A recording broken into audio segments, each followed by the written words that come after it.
Greetings, beloveds. This is Jessie Maka, and it is my honor to be back again today with a word of encouragement as we continue moving forward under the theme, Choosing Faith Over Fear. We are urged to march on despite life hurdles because a reward awaits everyone who perseveres and finishes strong. Today we will look at marching on in love.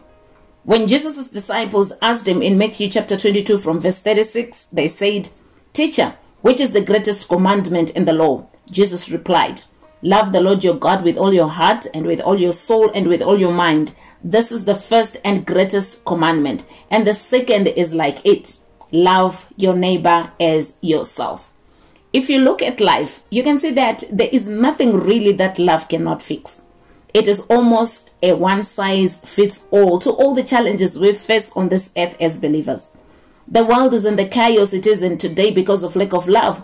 Hence, we have everyone doing what benefits them and makes them feel good at the expense of another. The Bible says in 1 Peter 4 verse 8, "Above all, love each other deeply, because love covers over a multitude of sins." I believe that love is the antidote to hatred, jealous, greed, corruption, bitterness, hurt, fear, and even a very good number of illnesses. Proverbs 10:12 says, "Hatred stirs up conflict, but love covers over all wrongs." So, child of God, love conquers all. The three-in-one kind of love. That is, the love for God, love for yourself, and love for others.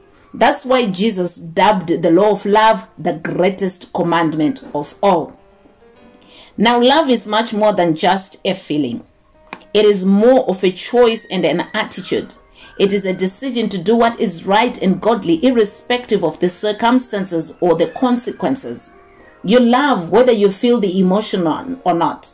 We get a perfect definition of love from 1 Corinthians chapter 13, which says, "Love is patient, love is kind, it does not envy, it does not boast, it is not proud, it does not dishonor others, it is not self-seeking, it is not easily angered, it keeps no record of wrongs. Love does not delight in evil, but delights with the truth. It always protects, always trusts, always hopes, always perseveres." Christians who decide to put on or wear a love attitude are the ones who will successfully march on despite obstacles of life and make it both in the walk of life and the walk of faith. The reason why it is often difficult, if not impossible, for us to walk in love is because we want to feel it before we do it. And we want a return favor before we can continue sharing love with the next person. So to successfully live in love, we ought to choose to love anyway, whether we feel like it or not. We ought to love anyway, whether our love is accepted, despised, unacknowledged, or even rejected. Yes, I know you may be thinking, Jessie, is that practical? Well, I'm wondering too. But I've got good news for us. 1 John 4 verse 8 says, "Whoever does not love does not know God, because God is love." The flip side of this verse could read, "Whoever knows God is able to love." Love is inborn.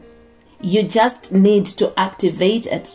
Because God is love, and then you as a child of God are born of love and born to love. So when you decide you are going to live in love and take the first steps, you will be shocked at how the God in you will make it possible, and with the pain. We are commanded in 1 Corinthians 16 verse 14 to do everything in love. So let's take up this challenge as we finish off the March On series today, and at least be willing to try, and God will help us to do it. When we live in love, then we have won the battles of life. Hashtag Choose Faith Over Fear.